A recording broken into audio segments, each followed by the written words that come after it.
Mis hermanos, buenas noches. Dios les continúe bendiciendo rica y abundantemente.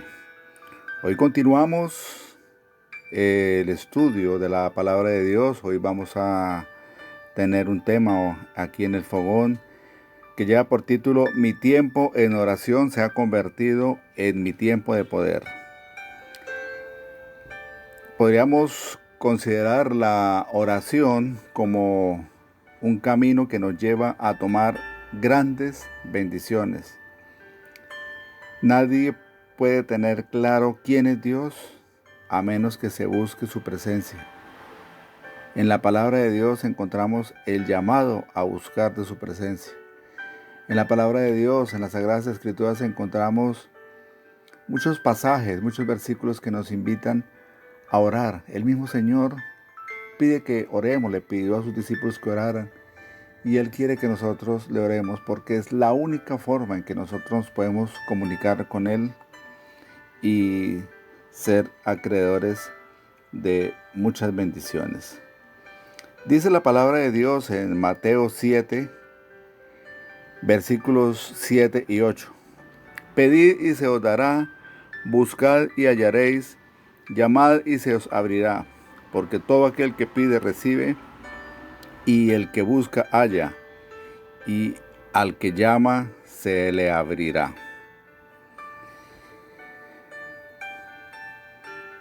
Buscar la presencia de Dios nos lleva a buscarlo en oración y ser coherentes con lo que oramos y leemos en las Escrituras. La oración es un arma súper poderosa que el Señor nos ha dado. Es un teléfono directo con el Señor, es el WhatsApp de ahora que nosotros tenemos con el Señor. Y Él nos ha entregado esa poderosa arma y el poder, mis hermanos, el poder infinito de la oración no tiene límites. Pero ahí vamos a ver varios aspectos que tenemos sobre la oración. El primero es la lucha por la oración, la lucha de la oración. Miremos Mateo 26, capítulo 36 y 43. Mateo 26, capítulo 36 a 43. Dice la palabra de Dios: Entonces llegó Jesús con ellos a un lugar que se llamaba Getsemaní, y dijo a sus discípulos: Sentaos aquí entre tanto que voy allí y oro. Y tomando a Pedro y a los hijos de Zebedeo, comenzó a entristecerse y a angustiarse de gran manera. Entonces Jesús les dijo: Mi alma está muy triste hasta la muerte. Quedaos aquí y velad conmigo. Yendo un poco adelante, se postró sobre su rostro, orando y diciendo: Padre mío, si es posible, pasa de mí esta copa, pero no sea como yo quiero, sino como tú. Vino luego a sus discípulos y los halló durmiendo, y dijo a Pedro: ¿Así que no habéis podido velar conmigo una hora? Velad y orad para que no entréis en tentación. El espíritu a la verdad está dispuesto, pero la carne es débil. Otra vez fue y oró por segunda vez, diciendo: Padre mío, si no puede pasar de mí esta copa sin que yo la beba, hágase tu voluntad. Vino otra vez y los halló durmiendo, porque los ojos de ellos estaban cargados de sueño. Hay veces nosotros, el cansancio físico hace estragos, no solamente en la oración, sino en los quehaceres que nosotros continuamente hacemos en nuestro hogar, que lo hacemos en nuestro trabajo. Y el cansancio físico no les permite a los discípulos orar. En dos ocasiones se encuentran vencidos por el sueño, como lo vimos en el versículo 40 y 42. Este es un pasaje que nos muestra el contraste entre el Señor Jesús que ora y los discípulos que duermen. ¿Qué entendemos del versículo 41? Pues mis hermanos, entendemos que la vida cristiana es una lucha, que uno de los campos de mayor batalla es la oración. Los discípulos lo están viviendo y es una de las verdades que nosotros no podemos desconocer. Cuando queremos orar, se nos mueve la mente, no podemos concentrarnos, estamos pensando en otras cosas, etc. ¿A quién no le ha pasado que está orando y de pronto un ruido, en la madrugada de pronto un ruido y interfiere o vehículos? Ahora que tenemos tanto, que hemos tenido tanto tiempo que estamos orando y golpeando la puerta, que ofreciendo esto y otro. Entonces son momentos nosotros, en que nosotros nos distraemos y es difícil concentrarnos para la oración o algún inconveniente que tenemos y nos es difícil concentrarnos para poder orar. Segundo, todos queremos orar mejor. Sin embargo, ¿acaso no nos gustaría a todos orar? Orar más, orar mejor, con más profundidad, con más intensidad, con más fuego, fe o fervor. No obstante, tenemos nosotros familia, tenemos cuentas que hay que pagar, plazos de entrega, hay veces en los negocios que hay que cumplir. El calendario se abalanza sobre nuestras buenas intenciones como un tigre sobre un conejo para orar, ¿no? Hay veces la situación se pone y no se puede concentrar uno para orar, pero hay que pedirle al Señor que nos dé esa fuerza, esas ganas de nosotros orar. Lucas 11:1 dice, y aconteció que estaba Jesús orando en un lugar y cuando terminó, uno de sus discípulos le dijo, Señor, enséñanos a orar, como también Juan enseñó a sus discípulos. Este pasaje nos enseña que la oración es un oxígeno, un aliciente para nuestra alma, para nuestro espíritu. La oración es esa sangre de la vida espiritual, eso que nos llena, que nos fortalece, que nos da ánimo para seguir adelante. Los primeros seguidores de Jesús necesitaron orientación con respecto a la oración. En realidad, el único manual que ellos pidieron de instrucción fue sobre la oración, cómo orar. Y vemos, mis hermanos, que cuando uno de los discípulos habla de la necesidad de aprender a orar, ningún discípulo se opuso a la pregunta. Todos estaban de acuerdo de esa necesidad de oración. Cuando echó fuera demonios, sanó enfermos, resucitó muertos, multiplicó el pan, calmó tormentas, pero ningún discípulo le dijo, enséñame a hacerlo. Enséñame a echar demonios, enséñame a sanar. No, ninguno de ellos les dijo. Y creo que nosotros tampoco, ¿no? Nosotros nunca le hemos pedido al Señor eso. Solo pidieron que les enseñase a orar. Como tercer punto vemos las promesas de la oración.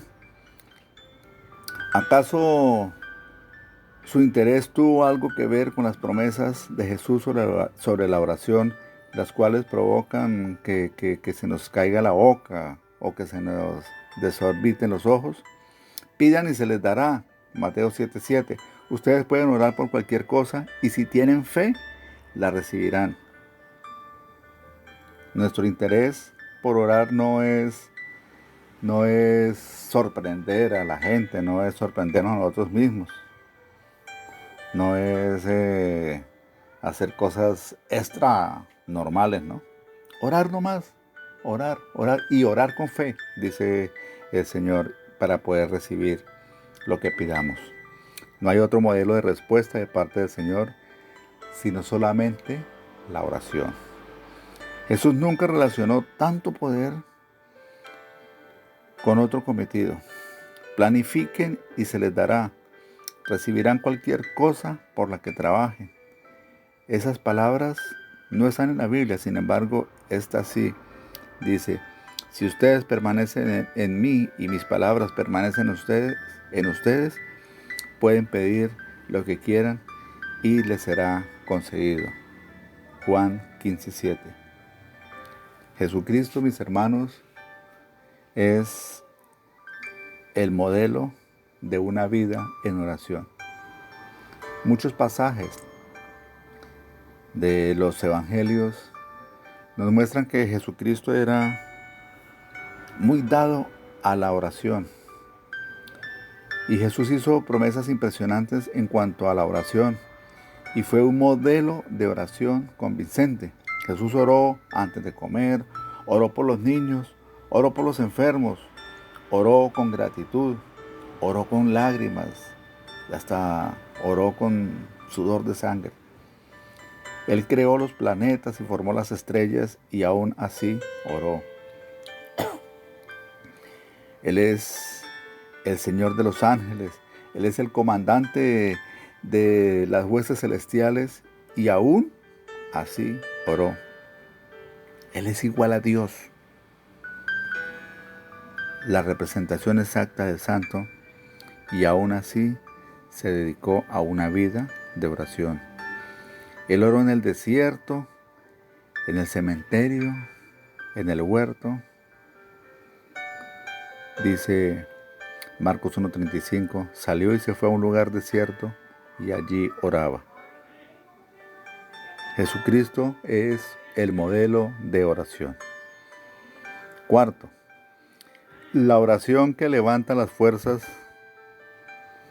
aún en medio de las más duras tareas y grandes adversidades de la vida.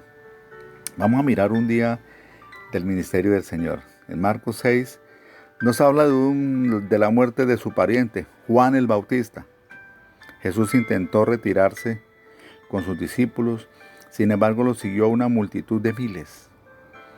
Aunque se sentía muy apesumbrado, muy adolorido por la muerte de Juan, se pasó el día enseñando y sanando a la gente.